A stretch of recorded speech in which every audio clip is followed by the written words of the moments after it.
What's the deal, y'all? It's your boy King Ed the Great back in the building from Off the Cuff Radio, coming out with another video. And I want to do a video here. I want to send a big shout out to my man Miles because he brought this to my attention. Why is it that the movie Shaft isn't getting really promoted like it should? You have Samuel Jackson, possibly the most decorated black actor in the country, next to Denzel Washington, Will Smith, a part of that old black cinema movement in a leading role. And for some reason, this movie hasn't been promoted like that. What is the reason behind that? And I'm going to tell y'all what I believe it is. They don't like to see strong black male figures promoted in a way where it look more dominant.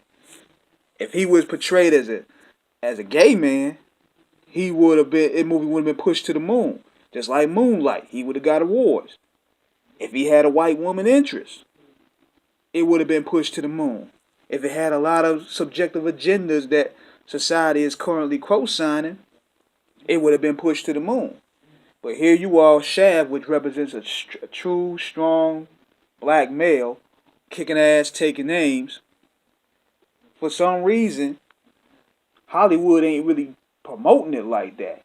And even I'm looking at some of the reviews from these so-called these movie sites like Rotten Tomatoes. They gave it 1.5 stars. They give it a 1.5 stars, and it's no worse. And I bet you it's no worse than any other movie that's been getting 4 or 5 stars. So what is the end game behind here? What is the agenda? The agenda is they do not want to promote movies that showcase strong black masculinity, because Shaft was a strong masculine character. Richard Roundtree played that role to the T. He was kicking ass. He had all the women. He was a hero. And they don't want to portray black men, but I bet if he was docile, if he was feminine, if he was soft, if he had feminine mannerisms, this movie would have probably been Oscar status right now. I bet if they found out that Shaft had a male love interest, this thing would have been probably getting 4 or 5 stars. And I'm going to keep it buck like that.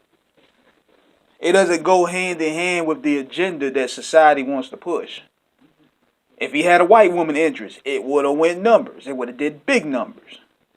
But just because it doesn't go with the interest that society currently wants to push within its agenda, it's going to get canned. It's like any other black movie showcasing strong masculinity will.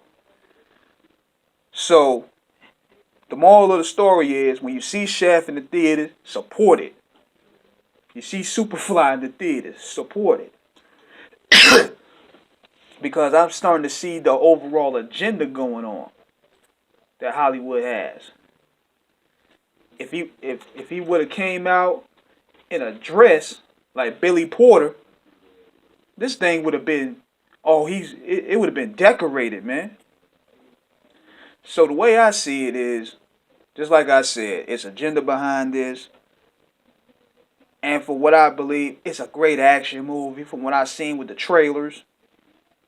And it's gonna serve justice. I'm not getting mad. I'm not gonna sit there and chastise Samuel Jackson reprising that role as Shaft when you got old ass Rambo and the old ass Terminator still coming out here in 2019, when these franchises should have been dead in 1970. Who are we to always got to sit there and tell our actors not to play certain roles? Even with Denzel with The Equalizer, that movie didn't really get a lot of promotion. Equalizer 2 is one of the best movies to come out last year. Because Denzel, he played a strong role. And Roger Ebert gave it 1.5 out of 4.